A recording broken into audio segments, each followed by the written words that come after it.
What's going on, guys? You guys should already know that I was going to be doing a review on this film for the brand new Scream. Now, again, if you guys have seen this film, by all means, let me know your thoughts about this down in the comments. But if you haven't, we are going to be getting into spoilers. We're going to be getting in maybe a theory on another possible sequel. But at the same time, let me know your thoughts and what you thought about the film. Was it good? Was it bad? Was it okay? Either way, I'd love to know your thoughts. But at the same time, let's get into it. Now, again, some of you may think, oh, this is going to happen. This is going to happen. Now, the main story is we have where it is based on two sisters, Tara as well as Sam. Tara gets attacked by Ghostface, ends up in the hospital. Her sister Sam shows up with Tara's friends are waiting. Now, one of them is the son of Judy Hicks, the new sheriff of the town, and Dewey is no longer the sheriff due to, we later find out in the film, that he was forced to resign, I'm guessing because of drinking, because we later find out that him and Gail, again, did not work out. Gail wanted to go to New York, do this and do that, and it just didn't work between them. Now, we later find out with Sam that there is a big secret looming over her head, and she wants to know the reason why her sister was attacked. Then she later figures out the reason why is because we find out that she is somehow the daughter of Billy Loomis. She reveals that their mother was in love with Billy Loomis, but at the same time was dating their father.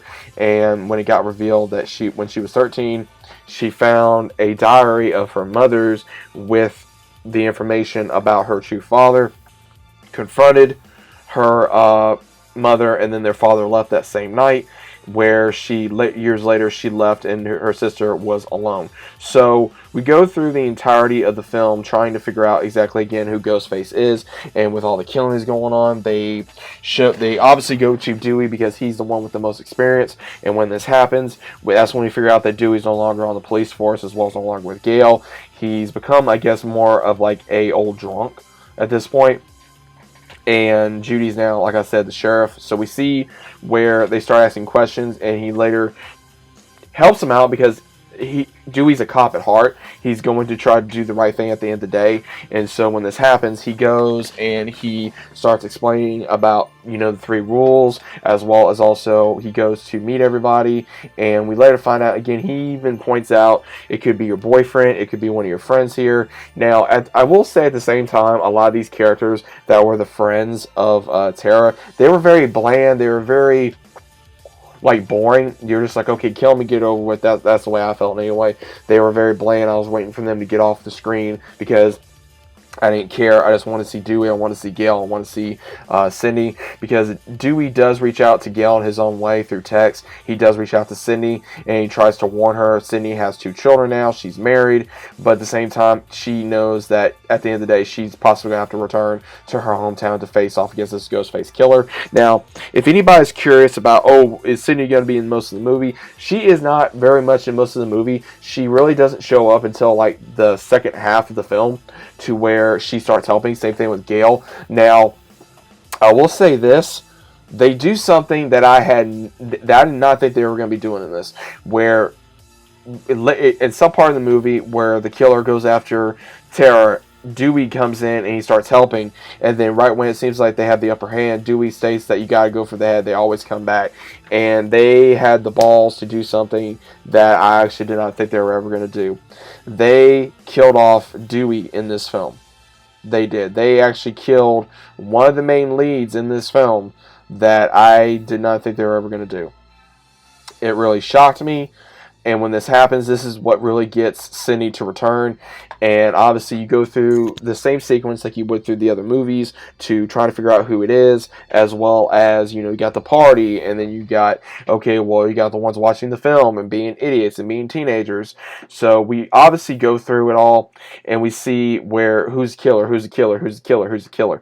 Now, it does get revealed that the killer, or killers, because there's 2 killers in this film. You have Amber, who is now living in Stu's house. And Matthew Leonard was not in this film. Let's go ahead and get that out of the way. Matthew Leonard was not in this film. His character was brought up, but he was not in this film. She is one of the killers. as well as Kirch, Sam's boyfriend. He is also another killer as well. Them two met up online through Reddit because they were fans of the original movies, and they wanted to do something rather than just the same thing over and over again that they kept seeing in the movies. Now, I will say it's kind of funny how they were making fun of sequels, prequels, and other films. They even brought up Star Wars. They brought up Texas Chainsaw Massacre. They brought up Friday the 13th, Nightmare on Elm Street, Halloween. So they brought up all the ones that have been very conflict of interest through the fandom, through any kind of major franchise. And I really found that funny how they brought that up, and they're actually bringing real life movies into a film, which again they do.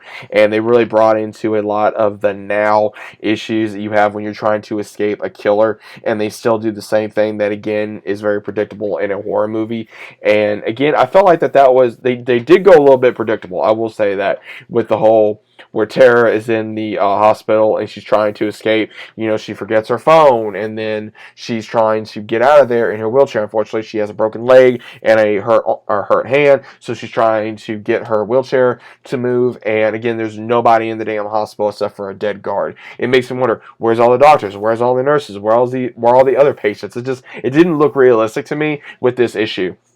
Again, there was very light realistic issues in this film. Now, one of the things that a lot of people will say is, oh, well, there will probably be another one. Again, there probably will be, because again, Gail does survive, Sydney does survive, as well as Sam and her sister. They do kill Amber. They do kill Sam's boyfriend, but at the same time, it gets revealed. It kind of gets shown that Sam is embracing her father's side just a little bit, because she had no choice but to defend herself and kill her boyfriend, and she's still seeing her father again through her own eyes, hallucinations. But again, she could possibly fight that off to be able to say, look, I'm not going to be nothing like you. And then finally, maybe she succumbs to the killer instinct that maybe came from her father. Again, that is only a theory. I don't see a reason why this franchise can or cannot continue as long as they do it correctly. But at the same time, don't make it predictable. At the same time, don't do something a little bit different. Honestly, I was thinking that they were going to have Bill Loomis's daughter be the killer, but at the same time, it was like, well, maybe it's too predictable that. But then we also go back to, how did everyone find out? And as Amber states, your mom's an old drunk and it's a small town. So that is kind of true, because it was the same thing of how everyone found out about what Sydney's mother did with Billy's father, because of how everything went down there. So again, there is going to be a weird connection between Sydney as well as Sam, due to she was with Billy, and at the same time, we don't know exactly who the mother is to Sam, or to Tara, or even who the father is. So again, there's so many things that they could do with this franchise. They could continue this if they wanted to. They could have where Tara goes on a rampage at some point, or their father, or they could have where Sam succumbs to Billy's, his tendencies, from her father. So there's all kinds of things that you can do with this film or a franchise, continue it. But again, you can only go so far. Everyone's getting older, unfortunately. Courtney Cox is getting older. We got, Neve Campbell. She's getting older, unfortunately. So a lot of the ones that are the originals, they are getting older. There's only so much you can do, and there's only so much you can go with the story until it gets old, until it gets burned out. And the only way that you can keep going is if you finish off the characters correctly, where the fans are going to be happy, or you're going to do a remake at some point down the line. Again, I don't think this was a bad film. I think it was an enjoyable film, but also there was a lot of okay, that's predictable. Okay, that's predictable. Oh, I don't care about this character. Again, will I watch this film again? Yes, I would. How would I rate it? 1 out of 10. I'd have to give it probably a 7 or 7.5. I think that's fair. I don't think it was my favorite horror film. I don't think it was my favorite out of the Scream franchise. But either way, I would say it's still a good film if you want to go see it, and then go later pick it up on DVD for the collection, whether it be a Scream collection or a horror collection. Either way. But guys, let me know your thoughts about this down in the comments down below. If you guys are new to the channel, about subscribing. Leave a big fat like on the video if you guys enjoyed. What were your thoughts of the new Scream movie? I'd personally like to know down in the comments. And as always, I'll be seeing you guys on the very next video.